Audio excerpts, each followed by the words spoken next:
Yo, yo, yo. Hey, guys, welcome back to another awesome edition of the Best Practices Show podcast. My name is Kirk Behrendt, and I am so grateful you guys are showing up, and we'll keep bringing it over and over and over again with some of the best educators in all of dentistry. And today we do just that with Joy Raskie. Now, we had her on the COVID conference, and she's an incredible educator on so many things in hygiene. And today we talk about the power of lasers in your dental practice. So check it out. I know you guys will enjoy it. We'll see you soon.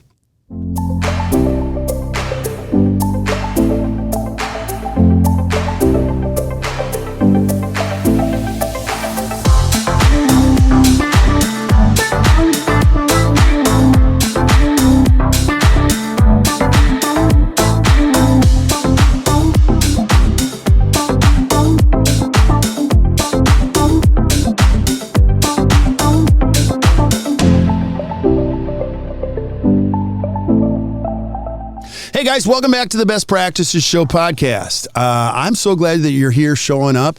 And as always, our job is just to find great educators, great thinkers out there to help you improve your practice in your life. So it's become a lot of fun. And today we're going to do exactly that with a friend of the ACT community, Joy Raskie. So Joy, thanks for being on. I appreciate you being on. Thanks for asking me.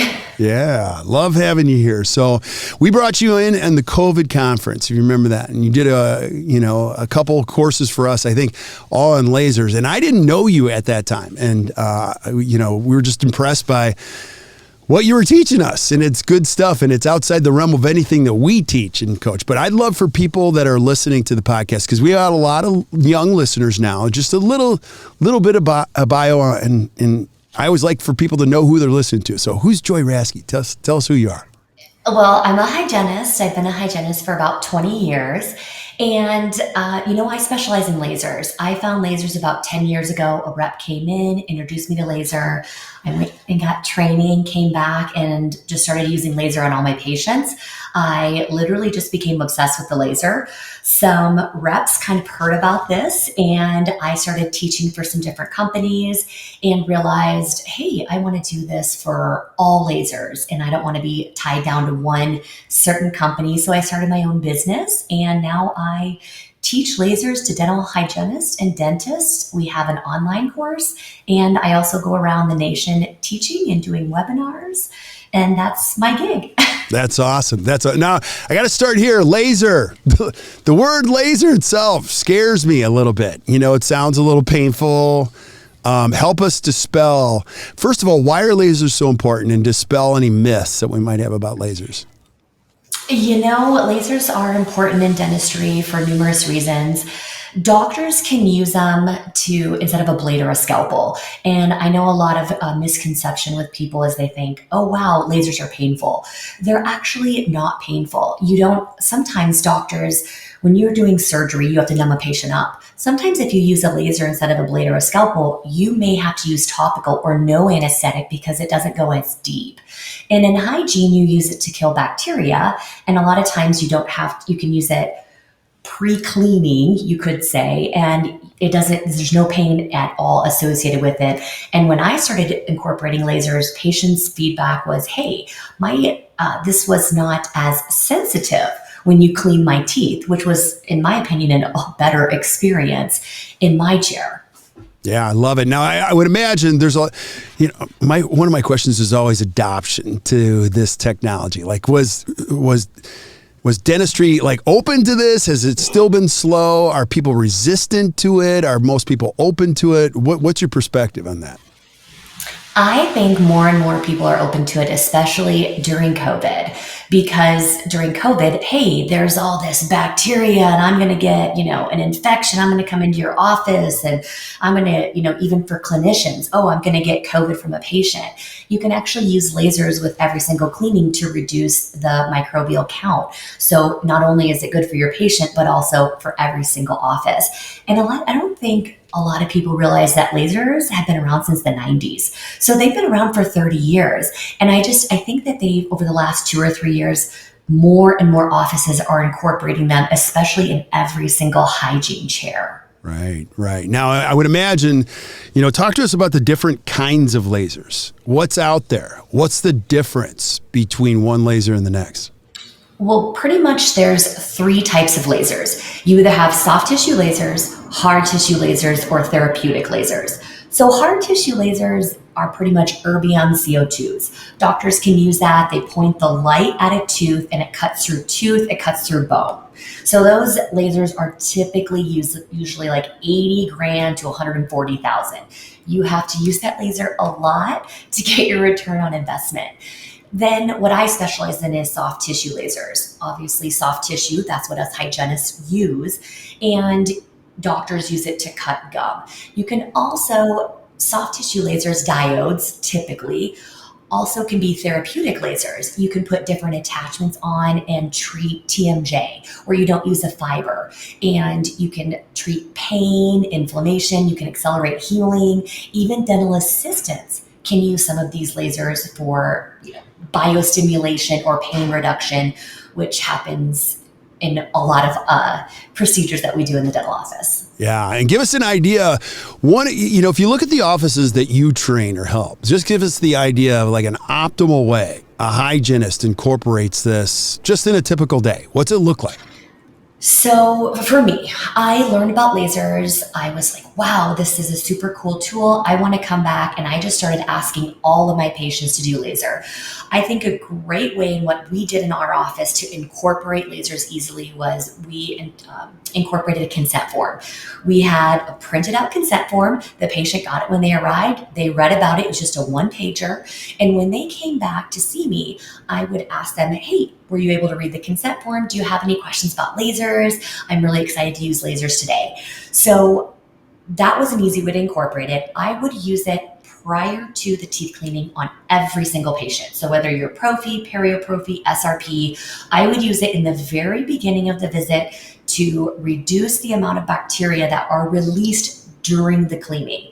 And then with SRPs, I can go in there post SRP in like a 6-7 millimeter pocket, go down to the base, aim the laser in the tissue and pull that infection out of there. So pretty much I used it on every single patient. Okay. And then also the question always comes up, it's not specific to just hygienists, but everybody in the world doesn't have enough time. So like, give me a perspective on how long do these procedures take and how long should they take from an ideal standpoint?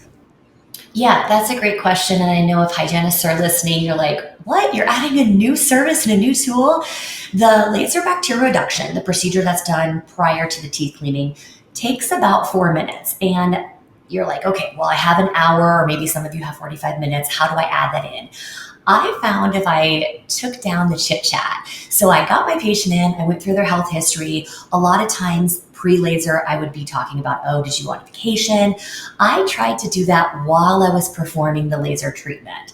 So that would be an easy way. Just cut the chit chat, put it in there. And then if you're just adding it to SRPs, I would say that would be maybe like 2 to 3 minutes per quadrant. So if you have a half mouth SRP come in, you're probably spending about 5, maybe 6 minutes extra at the end of the appointment doing that. If you were using before laser, I would use Arrested. I would use a localized antibiotic.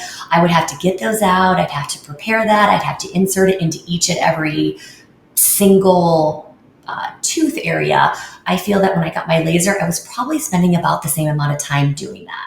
Mm-hmm. Awesome. And then naturally, some of the questions that come up is like, okay, let's talk fees and insurance. And where does that fall in the scope of most of these, mix of services when it comes to lasers and hygiene? Yeah, that's a great question.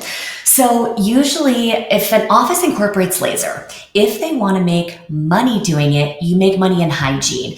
Dentists, so to back up just a hair, dentists use a laser instead of a blade or a scalpel. So if you're doing a gingivectomy or a gingivoplasty, or you're doing a crown prep and troughing, you're using the laser but not charging more money for it. It's just the tool. Just like you don't charge more to use a blade or a handpiece, you don't charge more for a laser.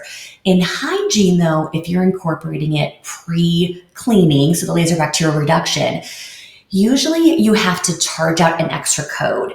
The code that we're charging out, an unspecified periodontal procedure by report, usually it's a D4999. for those of you that want to write that down, usually insurances don't give us money back for it. Now, we used to submit it to Delta, submit it to Humana, submit it to Blue Cross Blue Shield, whoever you had.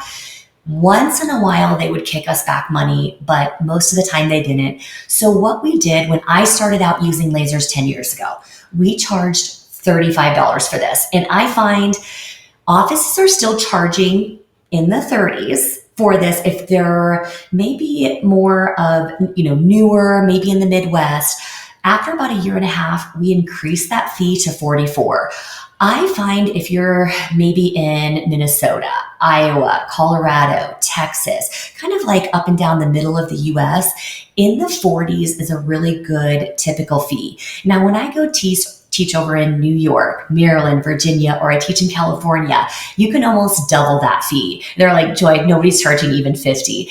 For a laser bacterial reduction on the coast, you're probably $65 to $95. Now, if you're charging out the laser for the deeper cleaning, the SRPs, where you're going in and pulling the infection out of there, these usually take longer. They're single sites. If you're just doing one single site, let's say a 4910 comes in, you just have one single 5mm and you don't want to put them through the SRP, I would say you would charge a typical fee that you would for a Rested, so $50. Right. Now, if you're going to do a whole quadrant, which most of us hygienists are doing the quadrant care, I charged $100 to $125 a quadrant because my SRP fee was $350. So I thought $350 plus the $100, a patient's walking out spending $450 per quadrant. Now, a lot of offices that are more insurance-based, they have to write off all these fees. So they're having to write off a lot of that quadrant care where they can make more money, where they charge the patient is with laser. I would find most offices in the middle of the US are charging $225 per quadrant. I see upward towards $350 to $500 a quadrant on both coasts. So if you think of $500 a quadrant, you could be making $2,000 with laser just on perio. And also, I didn't even get into, but we can totally dive into, hygienists and doctors can utilize the lasers to treat cold sores, canker sores. That's where you're talking the patient comes in pain. You use the laser. It does not hurt the patient. If anything, they leave, they are pain-free. So that's a really good procedure. It's less than 5 minutes, and a lot of offices are charging $200. You can also charge that out to insurance, and insurances are even giving you money back. I've heard insurances giving back $125, $150 back for this as well. Yeah, absolutely. And I think what you're talking about is, we all know it's the value. So if the value is high enough, the fee is really secondary. Ultimately, as a healthcare provider, and your job in a dental practice is to determine what your treatment philosophies are. If we go all in on taking good care of patients, we can get really good with our verbal skills and helping patients understand the value behind the fees. So it's great. Now go back to the doctor's side of things.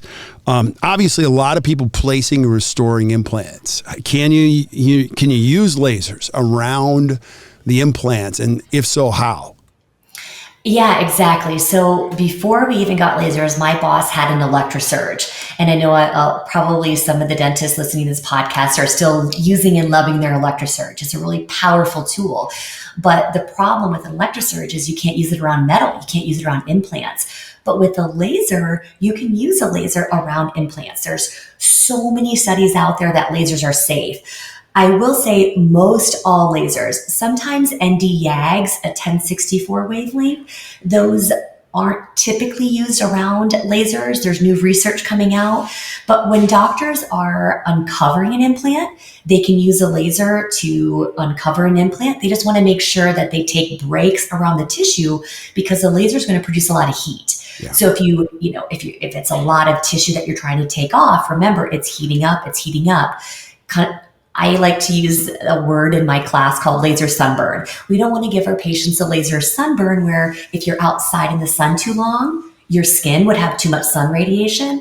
If you use a laser on a piece of tissue too long, you can cauterize the tissue. You can cause black tissue charring. Those are all unwanted effects. But if you have the right training and use laser safely, they can totally be used around implants and even with peri-implant mucositis. So even a hygienist can use a laser around infection around an implant. And, if you break down what is peri-implant mucositis, inflammation on the tissue surrounding the implant. So yeah, you take your instruments and you clean this, implant, which is already hard to do. You take your subgingival irrigators in there, you try to do the best job around the implant, but there's actually infection in the gum. You can take the laser, you can initiate that tip, go in there, place the laser on the tissue itself, down in the pocket, and pull against that tissue and pull out all of that infection. So in essence, the patient's going to leave, you've cleaned the implant, and you've also cleaned all the bacteria off of that tissue, and you stimulate fibroblasts so that that tissue can heal. Yeah, I love it. I love it. Now, what about licensing? I mean, who can and who can't use a laser in a dental office? Is there any restrictions we should know about? Yeah, usually it's all 50 states have a certain law around lasers. And if you're a doctor, pretty much you can do whatever you want with any tool you want. So you can use laser. Most states don't require training for a doctor. There are certain states that do require training for doctors. That would be in Texas. So in Texas, dentists and hygienists have to have a 12-hour live CE certification. So you can do that online. Like we do live 12-hour webinars where we do hands-on. Out of the 12 hours, 3 of those hours have to be hands-on training. And they specifically say that are utilizing what the hygienist is doing. So even the doctors have to get trained in hygiene. So that way, if a hygienist comes to the doctor, hey, I have a question, the doctor can answer that. Now, Colorado is another one that you require 8 hours of education and you have to have hands-on training. They don't require it to be live, so you could have part online. You could have, as long as you have hands-on training on the device. California is one that requires appropriate training. And West Virginia, they actually just October 7th of this year of 2022, not sure when this is going to air, but in 2022, they just started allowing hygienists to use lasers. So pretty much out of the 50 states, hygienists can use lasers in all of them except for Georgia, New Jersey, there's Mississippi, Louisiana, and I know Pennsylvania, they don't allow lasers. And I think that's it. Other than that, hygienists can use lasers. They just pretty much, you'd have to look at your state practice act, look at the rules, or reach out to me on my website, advanceddentalhygiene.com, and I can tell you what your rules are. I would put it as this. If you're going to incorporate a new tool, or if your dentist gives you a new tool, and you don't know what you're doing with it, like an ultrasonic, I would suggest getting training, making sure what procedures can you do with it, how can you utilize it, and getting some kind of hands-on training so that you not only feel comfortable using it, but you also get training on verbalization. Like, how do I talk to patients about this and get training? So you pretty much, you want to feel comfortable using it and talking about it. I love that. I want to ask you about that in just a second, like what you do with the certification, and we'll get that. But I have so many other questions. So, you're privy to a lot of information. This is one of my favorite things is having, some of the best thinkers in all of dentistry on here, and you're privy to a lot of conversations. What do lasers look like in the future? It's anyone's guess, but what do you anticipate lasers will look like in the next couple of years? Any thoughts? That's a great question. Well, they've already put forth some new technology. There's now some dual wavelengths where we didn't even get into it, but there's certain wavelengths that cut teeth, certain wavelengths that do soft tissue. Now they're allowing you to have 2 wavelengths utilizing at one time, meaning you can, kill bacteria as well as coagulate, or you can cut tissue faster. A lot of the new technology, some of them are even pen lasers, super lightweight, and they use super pulsing where you have a different pulse inside the laser so that the patient experiences, they don't feel the tissue at all. I really think that, the lasers are going to get even smaller. I think that maybe they might even incorporate it with some other different tools down the road. Maybe they, there's been some talks that like, hey, with doctors and troughing and tissue, could you utilize a laser to take away some of these other expensive tools that you have for making crowns and things like that? Can you use a laser to take out certain steps out of that as well? How cool is that? Now, okay, so let's say I buy a laser. Do you do the certification? Do you do the training? Do you do, like, what do you do, Joy? Like, if I, back on your educational platform, do you do in-office training? Is it just only online? What do you do? I do everything under the sun. So usually when you buy a laser, there are certain companies I work with that you get one of my trainings included, which obviously is awesome. And sometimes when you buy a laser, they give you a DVD or they say, here, you can watch some training videos online. A lot of those are actually just doctor procedures. You get to watch a doctor trough or do a gingivectomy, but they don't teach you the verbalization. And when you're talking to your patients, hey, I want you to pay $50 or, $100 extra at your visit, that makes me as a hygienist like, how do I easily tell this patient you need to pay $100 more out of pocket during your visit today when they think they're coming in and it's complimentary? So I offer training. I offer online. I offer live hands-on. We can come to your office and train just your staff. If you have like 5, 6, 10 offices, we can come together all in one area and we can do your training. And we teach, and my specialty is with verbalization. I really found that when I came back from my training, my doctor flew me to California, I got my training. I came back and I was still a little scared of, how do I talk to my patients that I've already been seeing for 8 years? How do I say, now I have this cool tool and now I want you to spend $40 extra? And so we put together these role-playing scenarios and a lot of verbalization techniques on if a patient were to ask you a question. So, well, Joy, does my insurance cover it? Here is exactly what you say. Or, how do I break it down to layman's terms? Joy, you said laser, what is it really doing? And for example, I would say to my patient, I'm going to take the bacteria count under your gums from the billions down to the hundreds for the next 6 weeks. Or I worked in a really high-end practice, and when I started using the word collagen, patients, understood that because they're getting stuff injected in their face, they're getting stuff in their lip.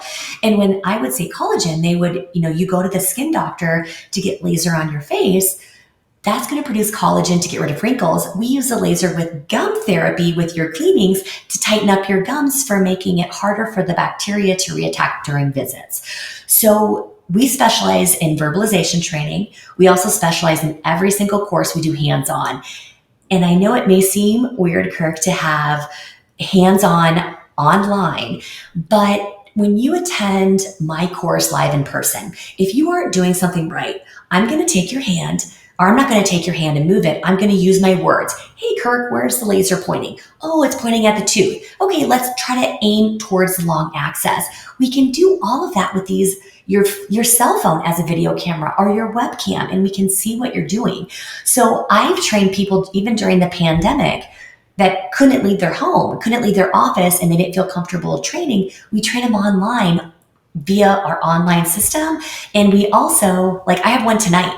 I have a 2-hour hands-on where these dental professionals, I think I have 1 doctor and 3 hygienists, they took the online and modules at their own pace after work on their lunch break, and they attend on a 2-hour live session after they finish up work tonight with their laser.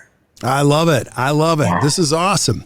And everybody knows how important, first of all, money spent on dentistry is one of the best investments a human being can make. And the perio piece it's a super critical piece. So make sure you check this out. Now, Joy, any last thoughts you have on lasers that we should consider?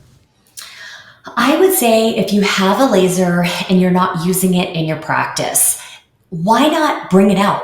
Bring it into hygiene. I have some free courses on my website, Lasers in Hygiene. We have we have one that's like how to treat a cold sore with a diode laser. It's like $8. And go to these introductory courses, see if your hygienists are intrigued by the laser. If they're not excited about watching these free CE, you get CE for them, most people walk away with, wow, I could actually utilize this. Come see me, get trained, and utilize that laser. If you buy a laser and you go through the training that the laser company gives you and you still don't feel confident, spending $500-$600 to get a certification and to actually utilize that is going to be tenfold. I always tell people with ROI, if you utilize the laser for a laser bacterial reduction, meaning before the teeth cleaning, if you have 8 patients a day and you use it on half of them, you're going to make that $7,000 back within 3 months by doing one single procedure on half your patients every day on a 4-day work week.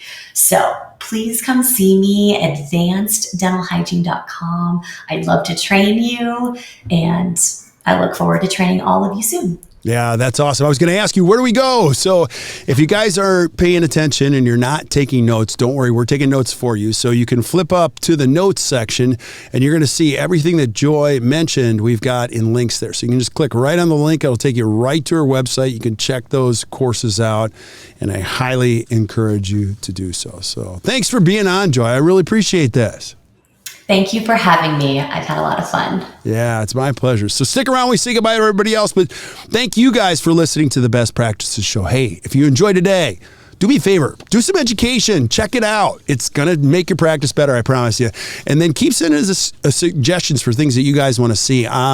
It's crazy how much engagement that we've just enjoyed. You guys, I love all the suggestions. We're lining them up as best we can. And so you're going to see for the next couple of weeks and next couple of months, we've got some incredible guests on the show. So keep checking it out. And so until we see you guys next time, or you hear from us next time, keep watching or keep listening to the Best Practices Show. You guys enjoy your day.